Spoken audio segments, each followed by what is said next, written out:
Yo, yo, yo, what's up, everybody? Thank you for tuning in to yet again another fantastic indie creator interview. It's your Caper Code, and we're keeping it geekly with our returning guest, Todd Black. We're here to break down his awesome series, Tokyo Blade Detectives, issue 1 through 7, and everything in between. Todd, we've had you on the show, episode 28, episode 236, and now episode, I think this is like 377, 378? Like, man, holy crap. It's nice to have you back. What's been up since the last time that you've been on? Oh, just working the comics hustle there, Cody. And props to you for having increasingly large gaps between our episodes when I return. Just one of the hardest working people in comics right now, ladies and gentlemen. Hey, I appreciate that. You keep saying that. My head's going to get too big. I won't be able to leave the room. I'll be embedded in this room because I will not be able to leave through that doorway. Before we dive into too much of, that comic chat, let's begin with you. I mean, what do you, the last time we had you on was for issue 6. How did that Kickstarter go for you? How'd fulfillment go? It went really well. We had 90 backers, which isn't too bad, and especially for an indie guy like me. And everything got done, and then we just went right into work with number 7, which is what I'm here for today. And starting on some other comic projects, including a heist comic that I might talk about a little bit later, tease for you. And I might be starting up another new comic soon. So just working my own hustle, trying to get all the ideas out of my head. Yeah, you got a lot of series. I mean, just on Kickstarter alone, you had Tokyo Blade Detectives, 10,000 Miles, Home 1 through 5, and Guardians 1 through 5. I mean, give us some other series that you've worked on. Well, like you said, I had my very first comic series was called Guardians, and it's my take on the superhero genre. We did that for 20 issues before stopping so I could work on some of the other ideas I had. Home is a sci-fi fantasy miniseries, which you can get that along with Guardians of 10,000 Miles on Amazon if you want, or on the Kickstarter, which we'll talk about later. That was a 5-issue miniseries. That was actually my first Kickstarter success, which I will always hold in high regard. 10,000 Miles is my take on a Disney Pixar style story, including like a watercolor kind of art style, which is really unique. Let's see. Then we got Tokyo. I've also done one called Seekers of Science, which is an educational comic I've made with 2 really good friends of mine, Dr. Tracy Fanara and Tamara Robertson. I've also written Sherlock Holmes novels, and I've done anthologies. One that is actually coming out soon called Hairology. Not that I know anything about hair. No, clearly not. You might know one of the people who made it, Kat Kamala, and then Phil Falco. So they're really good people. So yeah, just trying to make all the stories. Maybe it's Todd. Maybe it's Maybelline. I mean, give us your routine. Give us your secrets. How do you keep that hair so luscious, man? Well, if you must know, I go to bed, I try to sleep, I wake up, and I go to the mirror and I go, done. You're welcome. And this isn't even my final form, Cody. This is the shower form. Like, it's still trying to get to final form. Once it's in final form, it's all the way to here. Have you ever straightened it? Have you ever seen how long it really gets? I mean, it can't really tell, but this is the back, and it gets. Shoo! I don't know if I told you this last time, but I have not cut this hair since 2019. Is there a reason? Like, are you just trying to see how long you can get it, or is it like some sort of like? Yeah, that actually is the basis of that anthology Hairology that I told you about. December 2019, I was growing out my hair, and my mom and dad, they don't like my hair. Parents are supposed to be supportive, Cody, and they didn't like my hair, and so Mom's birthday is in December, and she goes, Todd, I'll make you a deal. If you cut your hair before my birthday and thus before Christmas, I will never ask you to cut your hair again. And I go, deal. and to this day, Mom does not know why she said that line, but she said that line, and I took advantage, and I've been growing it ever since, and I don't even think about going to the hair cut place. And they have kept their word. They have not told me to get my hair cut. They have advised occasionally, but they have not enforced it, and so that is why you see these beautiful curly locks in front of you, or my fro as I like to call it. We have our good friend over on Twitch, Captain B-Dub. We keeping it geekly while I'm at work. Much love. Todd's hair is fantastic. Thank you for joining us while at work. Make sure to stick it to the man by staying tuned and listening the entire shift. We got you covered. We're more entertaining than your job. Come on. Todd, give us a little bit about the series that we're here to talk about today. I mean, we've had you on for issue 5, issue 6. I mean, but kind of, how do you churn out so many different ideas? Where did Tokyo Blade Detectives really come from? Okay, I don't know if you talked about this on your show before, but this is arguably my favorite origin story for a comic. Because, Cody, I came up with Tokyo Blade Detectives because of a Facebook meme. Not if I'm lying, I'm dying. So I was on. This was like 2016, I want to say, something like that. 2016, 2017, and I was on Facebook randomly, doom scrolling like all kids our age do, and I came across a meme, and it was one of those insert a letter to get an answer kind of thing, and it was, "What is your anime?" And I'm like, okay, that sounds fun. Yeah, let's do that. So it was first letter of your first name, T. First letter of your last name, B. Last letter of your first name, D. TBD. And I'm like, okay, that's fine. So I looked down at Tokyo Blade Detectives. Now, at the time, the first Deadpool movie was coming out with Ryan Reynolds. And one of the lines by Weasel is, "Deadpool sounds like a franchise." And I've always liked that line. And so I go, "Tokyo Blade Detectives, ... sounds like a franchise." I hit enter in the comments, and I left. That was it. I was done. I didn't even want to think about it anymore. And I go back to Facebook a few hours later, and I see I got a reply, and I'm like, who's this guy? I don't know who this is. And so I click on it, and it's from the meme, and it goes, that does sound like a franchise. Why don't you run with it? And I'm like, okay, let's think about this. So Tokyo Blade Detectives, what does that mean? Okay, so Tokyo, set in Japan, obviously. Detectives, modern day, mystery, some action. But Blade was the sticking point, because I'm like, why would a detective need a blade in modern day Japan, or potentially future Japan? And then that's when the line hit my head.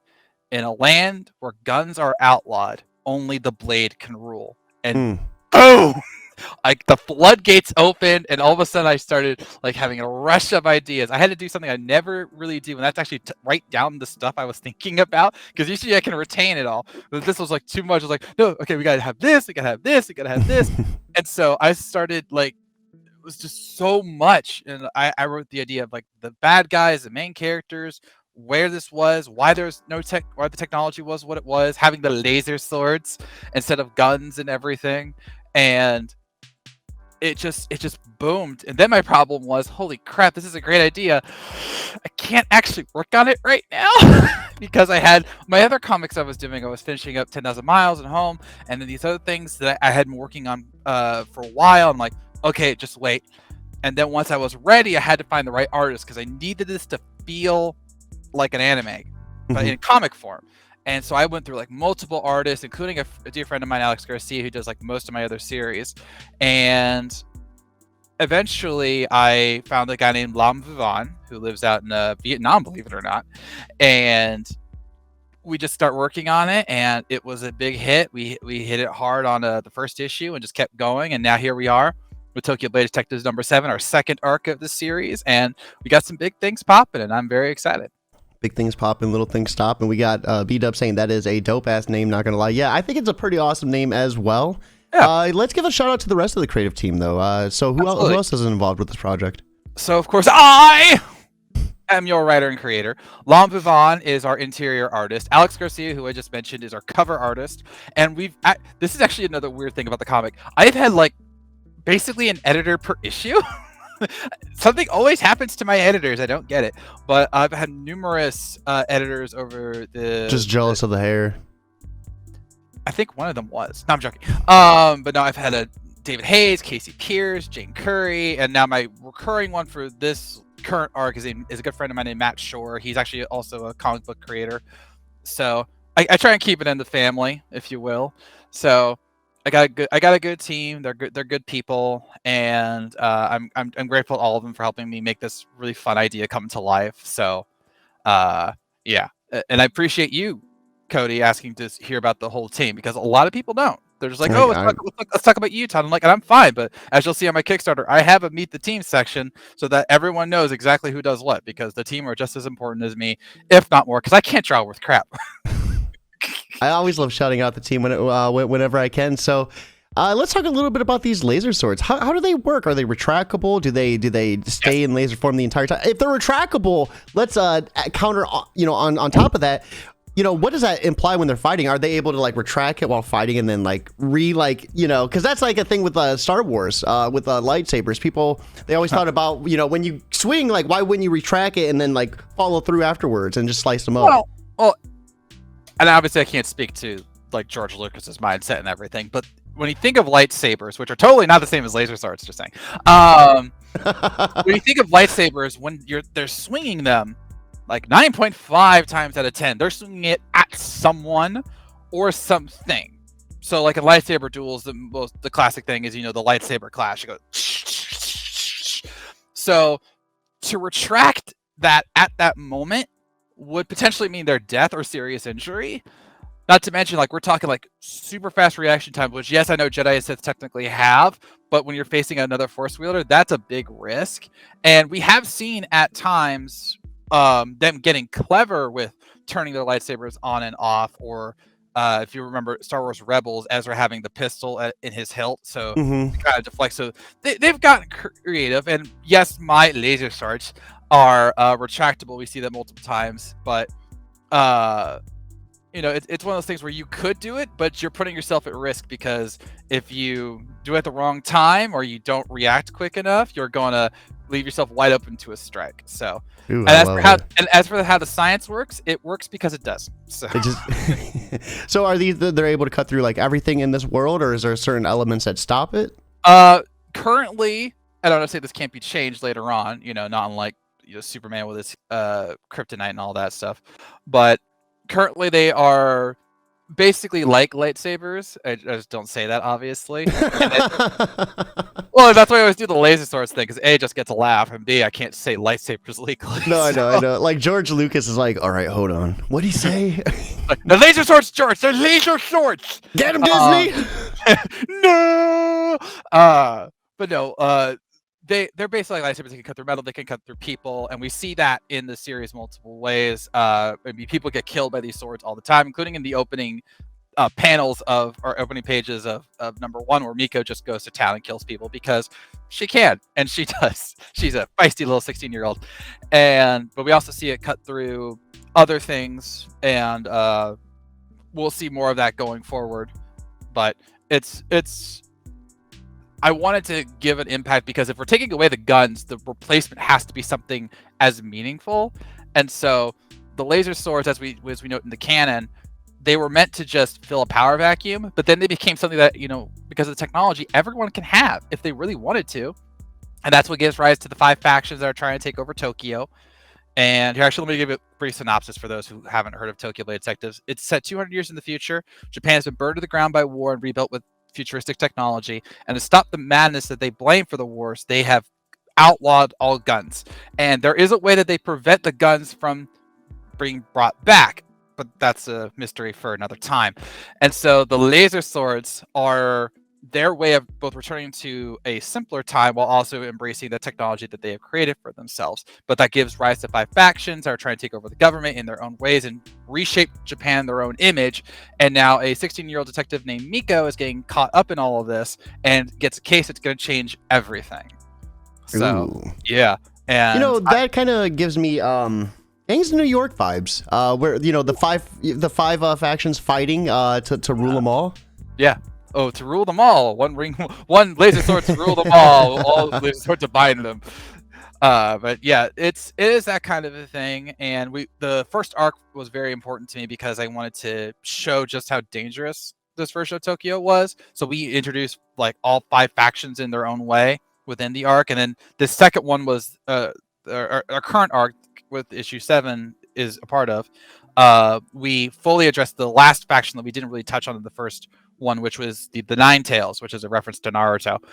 Basically everything in this comic is a reference to anime in one way or another, because it's my love letter to all the anime I've grown up on and have watched so times. Can Goku beat any of these characters in this comic? Yes. Goku can beat all the characters. Okay. I know the question nowadays is, can they beat Goku? Yes. No. Actually, in this case, no. This case, no. Okay. If we're being technical, Goku could die from a laser sword because he's technically. I mean, he's Saiyan, so I gotta think about this now. Well, a sword cut off Vegeta's tail, so I mean, they can be penetrated, by a regular sword. Okay, so if we're being technical here, yes, I would say that Goku could be killed by the laser swords in Tokyo Blade Detectives. The problem is feats. And by feats, I mean like feats of speed. because even in base form, Goku is like many times faster than light, or at least very, very close. And that's before he goes Super Saiyan God, Blue, and blah, blah, blah, Ultra Instinct. So even in base form, he could blitz anyone in this series. Now, there are characters like the Ninetales who have phasing, which would make them difficult to hit, but that doesn't mean they could get to Goku in time. So, that's a great question. Can they beat Goku? Yes. Well, kind of. I mean, if he stood like still, if he was an idiot and goes, "Ooh, I want to see what a laser sword feels like," shock. Which he would, I think. I think that would be a very Goku thing for him to do, or at least like let them power up enough to be a worthy fight. Yeah. So I mean, there are characters who have certain abilities because of the technology they have, like the Tao and the Ninetales. But on a base level, Goku would stomp all of them, not just because of his speed and strength, but his ki. There's nothing like ki in Tokyo Blade Detectives. So it's very much rooted in technology, and even the things you think are mystical are all just technology in disguise. And that was a key thing I wanted to have here. There is no magic in this world. There is simply technology and how you wield it. And how the 5 factions wield it is entirely different from one another. Ooh, I love that. Thank you. That was another... Issue 7 is a heavy hitting issue. So this is part of the second arc. Yes. And I wanted to ask that question about the laser swords because, you know, what was shown on the Kickstarter, someone from the Ninetales takes a laser sword to the face, to the face. And I'm like, dude, this is such a brutal scene. I mean, holy crap. It seems like you got a little bit more brutaler with this issue.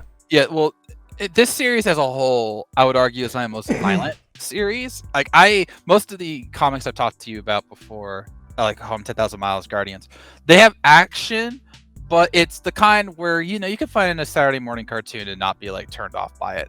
But with anime, you have to hit hard most times than not. Even Dragon Ball. Like, remember when Nappa chopped off Tien's arm? Like, I'm a kid and I'm watching that. I'm like, oh my god! Or when Frieza hit Krillin with the horn to the stomach, that was brutal too. Oh, I was thinking about that the other day. I'm like, ow, that hurts. And then like when he just like lifts him up and blows him up like nothing. Like, so brutal. Exactly, but that's what anime is. Like it's meant to have the violence to show that things do happen when you have people with these powers and abilities. So that was why in the opening scenes of #1, I had Miko kill a bunch of people because I wanted to show she don't mess around. She'll kill you. It doesn't matter that she's 16. And then for this issue, we have a flashback scene with Michio, our other main character, where we talk about his past life. And yeah, he basically takes his laser sword and shoves it into the eyes of the main villains that we meet, named Rika. And yeah, it's dark, and then the replacements she gets are just as creepy. Yeah. Like, I told Lam, I was like, okay, look, we're gonna basically chop her eyes out with the sword. So A, make that brutal. B, here's how it needs to look. I actually gave her a Doctor Strange reference. If you remember Caecilius with how his eyes looked after he got the Dormammu magic, that was the reference I used. I'm like, do that, but with cybernetics. And he goes, okay. And the results speak for themselves if you wanted to bring up that page. Oh, yeah, I have those on an image slideshow. Everyone watching On Job for a Code, if you head over to Keepin' It Geekly, we have a completely different animated look. We have the interiors on an image slideshow next to us. Overall, better experience. What you guys are seeing right now is just, plain old me, and then Todd, the Todd Black with the majestic curls. So I think right now would be a perfect segue. Let's pull up that Kickstarter and check out all the hype. We are looking at Tokyo Blade Detectives issue 7, currently at $991 of a $750 goal, 58 backers and 14 days left to go. So, I mean, closing in right on 60 backers and $1,000. How are you feeling right now about this campaign? I'm feeling good about it. The biggest thing is obviously you just want to get funded. And for me, I always know that's a risk, even with a lower amount like $750, that you don't know if you're going to get backed. And a thing I've been noticing with Tokyo, and this is not an insult at all, is that sometimes people will pledge the higher backers in like previous campaigns, but then they'll lower their amounts because they've already gotten the thing that they pledged to before. So like I had a person pledge $30 last time because it got them a complete catch up of the series, but they don't need that whole thing now, so they pledge to 10. And you have to think about that when you're doing your Kickstarter, because if you had someone pledge, as we'll get down to the rewards, $150 to get all my comics, they don't need to do that twice. So I have to account for them not having as much. But yes, we got there. We were at 60 backers, which is a good number. My goal is 100. which is not impossible, especially since we're really close to 60 right now, and especially some of your viewers come and help me out. Do it for the hair. Do it for the hair. Do it for the hair. So if you pledge, I will cut off a lock of my hair. No, I won't. I will cut off a digital version of my hair. Yes, you'll get an NFT. Oh, I can't say that. No, I know you don't like NFTs. I hate them too. But yeah, I'm happy with where I am. I'm always happy when someone just supports me. Like it's just the greatest. I never expected to be in a position where I've had, with this issue included, 13 straight Kickstarter successes. I never expected to be there. I was just trying to get home funded, and I got it, and I got the whole mini series done. And I'm like, okay, can I do it again? Can I do it again? Can I do it again? I'm throwing the dice every single time. I'm not afraid to admit that, and I'm trying to build myself up, build up my fan base, and show them that, hey, I produce good work. My team produces good work. We'll get it out to you. I do my best to get the rewards out to every backer as quickly as possible. And I'm grateful to every single person that helps. And to support that, if you look at the rewards, we have a $1 pledge. And if you can only pledge $1, that's totally fine. Like, because that helps the backer count, which makes it get closer to 100. And I will send you a nice thank you email to thank you for your support. And so, real quick though, I mean, we're looking at some of these interiors right here, gorgeous interiors. What are we seeing happening unfold right now with what's on display? Okay, so if you go to the page above that, yeah, that one. We are seeing the origins of Rika, who is one of our main villains. She debuted in the last page of last issue, and we're seeing her origins to show that she actually started at the bottom of the 9 tails, which we see right there. I am the 9th tail, and then when you fast forward to the present, she's the leader. So something happened between that point and now, and part of that involves Michio, gouging her eyes out. So.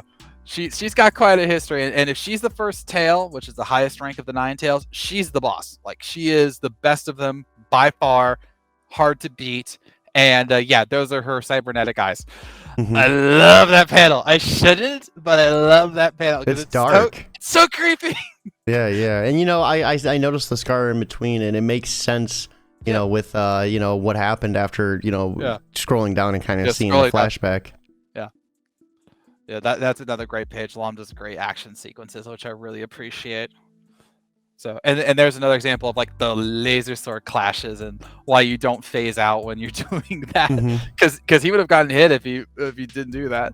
So, but yes, if you want to scroll down to the kill shot, or not the kill shot, she's still alive. But there you go, because she swears revenge on him. He's like, "You killed my master. Prepare to die." Like, I'll keep finding you. I know. I've seen your face. And he goes, "Okay, I'll take your eyes then." Shink. Yeah. And he mentioned the mark on the nose area. I had to think about that because I'm like, okay, if he was able to slice out both her eyes, it wouldn't just be the eyes that was affected. It would be part of the rest of her body, including the nose area. So I had to think about that. And the art, like, hey, make sure you bridge the slice, and he did. So details matter, ladies and gentlemen. Details matter.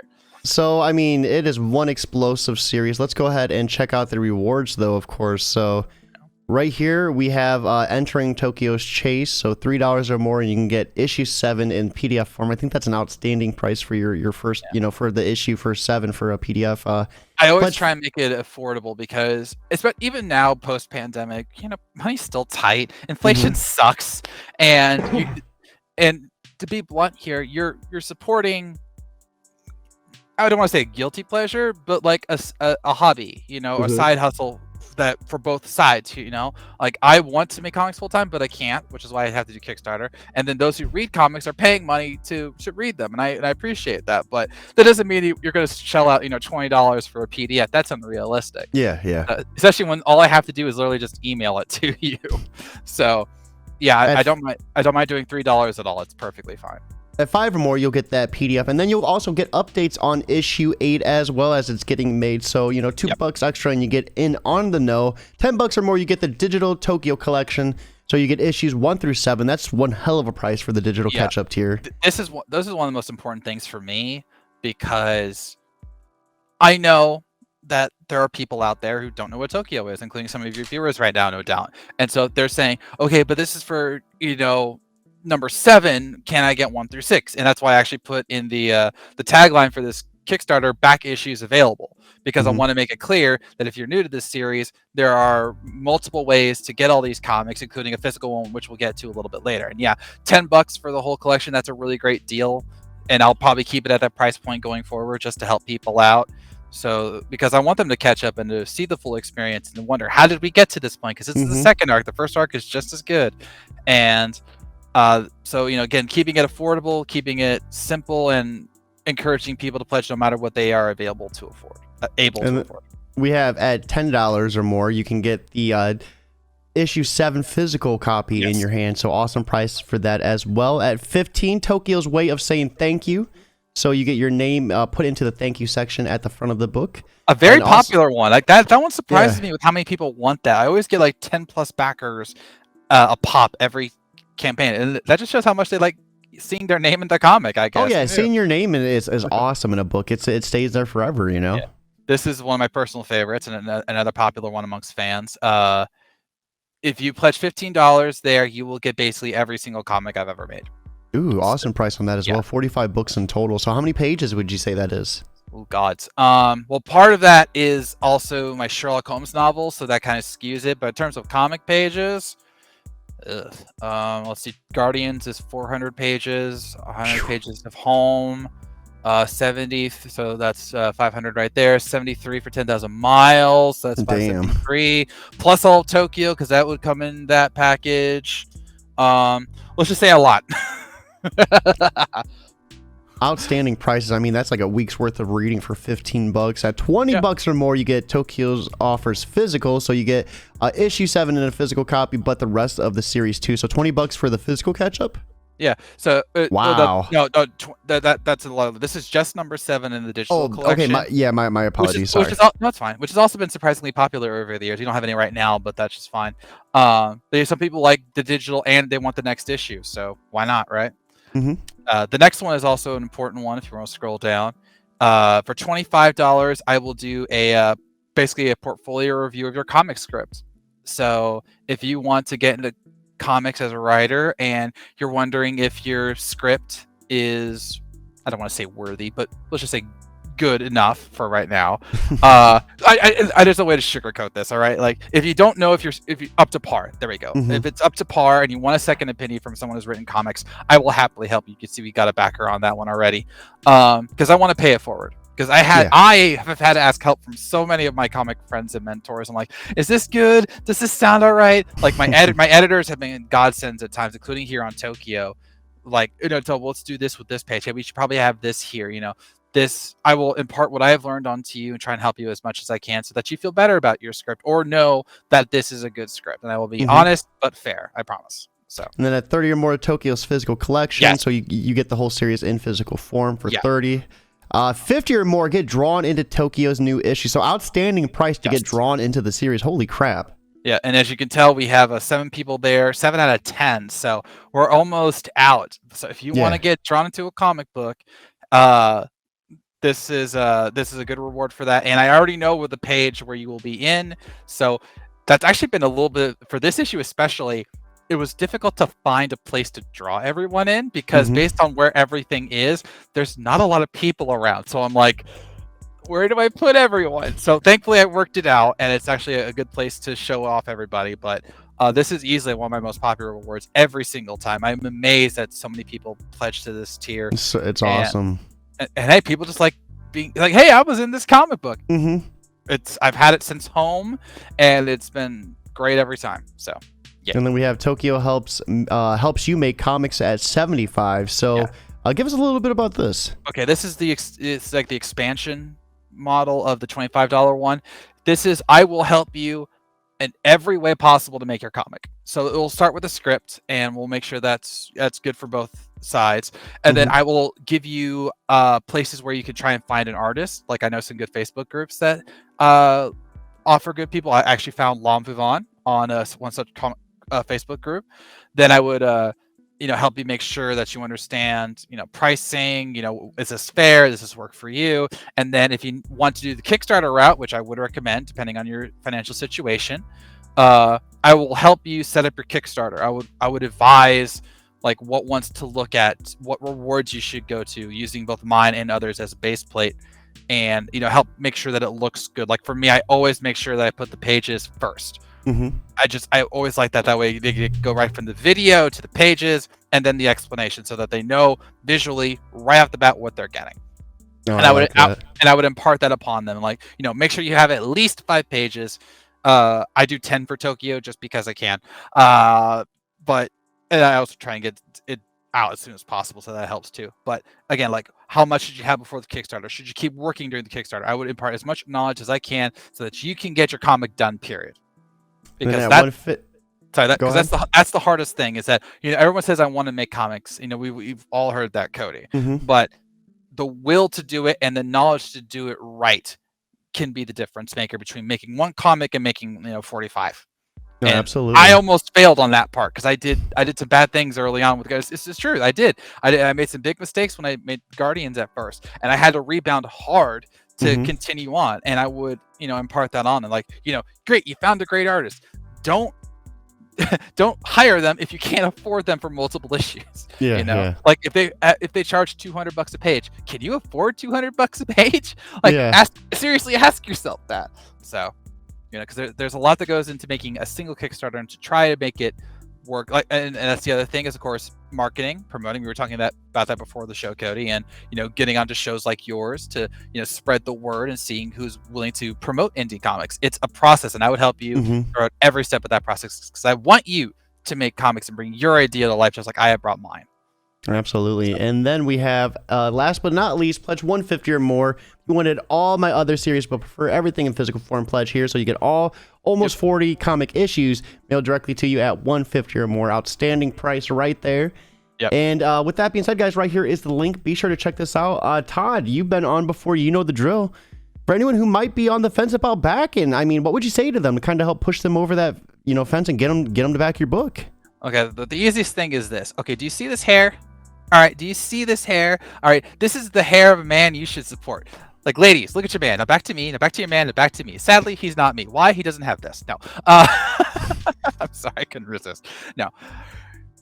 I put, and I hope this conveys, I put as much passion and love into every single comic that I make, because these are the ideas that have been with me for so long, and I really want to tell these stories, and I want a story that people can enjoy, and people have enjoyed Tokyo. I mean, I have averaged about 100 backers for every single Kickstarter, which has blown my mind. And I want nothing more than to continue sharing it. And so if you're a fan of anime, read this comic, because it's really great. We have tons of anime references and just references to Japan in general. I did a lot of study on Japan just to make sure I got certain things accurate. And if you're a fan of just like really stylized comics, we have some epic action scenes. We only teased them in here before. We have a chase scene later on in the comic, which is a lot of fun. And if you're just into good comics and characters, I've got some really great stuff in here, including some new characters. Like we actually teased one at the end of page 5. Someone's coming through the ceiling, but who is it? You'll have to see to find out. And if nothing else, if you need like one more reason to really back this comic besides the great art style, the great writing, which, sorry, I like to think I'm a good writer, and good characters, we have a reference in this comic to a legendary anime and manga. We have the ultimate anime reference. Cody, I am honored to say that this is the issue where we have the Akira slide. Let's go. And I saw it. It is done. It is beautiful. And so we are adding to the legacy of the Akira slide. So if you're a fan of Akira, read this solely for the Akira slide. Okay, for everything else too. But the Akira slide is there. And like, I love this comic. I would not be here, Cody, if I did not think this was a worthy comic. And it's a lot of fun. It's got a lot of action, some really fun twists. And I just love this version of Tokyo that I've created. And I was asked on a recent show, how long am I going to keep this going? I've got so many ideas, Cody. I've got so many ideas for so many arcs. I know where we're going to be at issue 25, issue 50, and beyond. I know characters that won't be here for dozens of issues, but I have them in my head because I know how they're going to play into the overall narrative. But I love this story. I want to keep it going as long as possible. And if I can bring in some more people to check it out and say, hey, this is actually really cool, then I'm going to do all I can to make that happen. So give us a chance. we have some really great rewards, as you saw, really low prices, and again, you can only share it or pledge $1. That helps, and I would be grateful. So that's awesome. So Todd, I mean, you've been on the show before. You know the drill. For anyone, I guess, looking to make sure they have a successful first Kickstarter, would be a big piece of advice you could offer them to kind of help them make sure it gets off to a better start than it normally would? Well, the first thing is make sure you have something to show. Like I said, when I started, when I was doing my first Kickstarters, I was, very much fish out of water. I didn't really understand what I was doing. So I'm like, oh yeah, here's why I'm going to make this stuff. You should totally back me. I had no idea what I was doing. I really didn't. I mean, my first 3 Kickstarters were failures. So I didn't convey what I could do well. But with Home, I'm like, okay, I got to change things up. So I made sure I had the first 5 pages done. Again, I need to show them what I could do or what my team could do. And then I made sure I explained everything well. And then the rewards, appeal to everyone, digital comics readers, physical comic readers. If you happen to be an artist who also writes, A, awesome. B, don't be afraid to put like commissions as a reward, because people will totally go for that. Or variant covers. I know a lot of people are on the fence on them, but if you can get a good variant cover, by all means try it. There's always someone who will want that extra really cool art, especially if you get a big artist. And there's some good artists for decent prices out there who will help with that. Don't be afraid to cast a wide net so you can catch as many people as possible. That's what I try to do with my rewards, and I have been very steady in the ones that I have done over the years. So, another thing, look at other Kickstarters. Like, if you were to pledge the $75 tier, I wouldn't just show you my Kickstarters. I would show you some of my friends' Kickstarters, which have done more successful than me, or ones that have done, tens of thousands of dollars worth of pledges. And you're like, well, why are they doing that? Well, there are reasons. There are multiple reasons at times. And if I look, the hair. Actually, in their case, no, it's not the hair. I can make a joke here, but I'm going to keep this clean. There's many reasons, and you have to look at these other Kickstarters and say, okay, are they doing something that I can do? Because every Kickstarter is different, and as many of my friends have told me this year, Kickstarter's been weird recently. There's a lot of bots attacking people and like making pledges and then deducting them for. I've seen that. That is wild too. Like, why do you think they do that? Because people are mean. Because like, you think you had 100 backers? It would be a pity if someone canceled. Oh no, it was 95. It's like, you need $1,000 to fund. Let me go ahead and do that, and then minutes before you complete the thing, like, cancel it. I've seen that. Yeah, I've legit seen that, and it scared the crap out of me because I had a $500 backer one time, and I'm like, please don't cancel. And thankfully he didn't. He's actually been one of my longtime backers, but it scared the crap out of me because I'm like, I would not have gotten funded without that $500 thing. But that's the other thing, is that the mental state, because you are going to be sweating throughout this Kickstarter, and you need to do your best to cast the wide net, to go on to shows like Keeping It Geekly and others, so that you can spread the word, use social media as best you can. And then, as I'm still learning, years into my comic career, you got to learn to build up your audience and to retain them and to connect with them in multiple ways so that they know that the Kickstarter is on. And it's a process. And even if you fail your first one, that doesn't mean you're going to fail your second or your third one. I failed 3 in a row, including one that I really put a lot of effort into with the video, with the art, and having comics already done. I still failed, but I picked myself up and I made Home, and I've had 13 straight successes. I love it. And so there's a lot that goes into these, but if you take your time, you do your research, you put in the effort, you're at least going to have a chance. And then if you succeed, remember what you did, and then try and do it again. And then try and do it again, and then try and do it again, because as long as you have comic ideas, Kickstarter is, in my opinion, the best place to try and fund them. It is all or nothing, but it is so satisfying when you reach that funding goal, get beyond it, and then you get to make your comic, because it's really, really cool. Absolutely. Some awesome advice there, Todd. And like we were talking backstage, things are a little bit different. We end with what you're consuming. So, I mean, outside of creating, what are you watching lately? What are you playing? What do you like? Well, as we were talking about, the biggest thing I've been playing is a little game called Legend of Zelda Tears of the Kingdom. Like I hear it's a niche title. It totally hasn't sold 10 million copies in its first 3 days. Heaven forbid. But yes, that has been consuming my weekend. I literally today will be the least amount of time I've played it since I got it, just because Ooh. I'm so busy today, and it's fine. But I'm like, okay, I don't have time for Tears of the Kingdom until like later, so let's like get everything done so I have no excuses. But I've been playing at least, I think I'm close to 20 hours already, so that's been fun. In terms of watching, I watched the Guardians of the Galaxy Volume 3 a few weeks ago. Very good, solid ending to the trilogy. Thank you, James Gunn, for bringing these characters to life on the big screen. See television.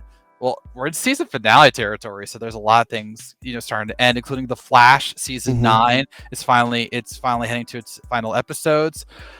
Not a fan. Season 9's been kind of a chore, but They can keep on running, right? Run right away. yeah, so just keep running that away, Barry. But yeah, and I'm looking forward to certain other things that are going on, but I also support the writers' strike that's going on, even though it's going to hold up Hollywood, because the writers absolutely deserve to get paid, and I'm not just saying that because I'm a writer. I'm just saying, but there's a lot of things going on, and I wish we had talked in March, because I would have talked about John Wick 4 for like an hour. Love John Wick, so just watching TV shows and movies are my way of keeping it geekly in many ways. Ooh, hey, name drop there. Thank you. You did. Thank you. But yeah, there's always something that I try and look forward to, whether it's a movie, a TV show, or a video game, and I highly recommend that for all of you, because sometimes it's the little things that get you through the day. It is. Hey guys, and with that being said, if you are watching, we will be live streaming the brand new Legend of Zelda game as well. I mean, got the little me bra right here, so pay to win whenever I need to. We'll be doing that a little bit later. But with that being said, it is time for us to wrap up. Hope you all have a lovely new comic book day. Right there is the link. Make sure you back this, and if you're unable to, just share it with a friend. We have a A5 expert over on Twitch. Curls get the girls, absolutely. And I mean, Todd has tons of curls. Holy crap. Guys, make it happen. Sign up today. Share it today. With that being said, it's time for us to wrap up. I hope you all have a lovely Wednesday, but most importantly, keep it geekly.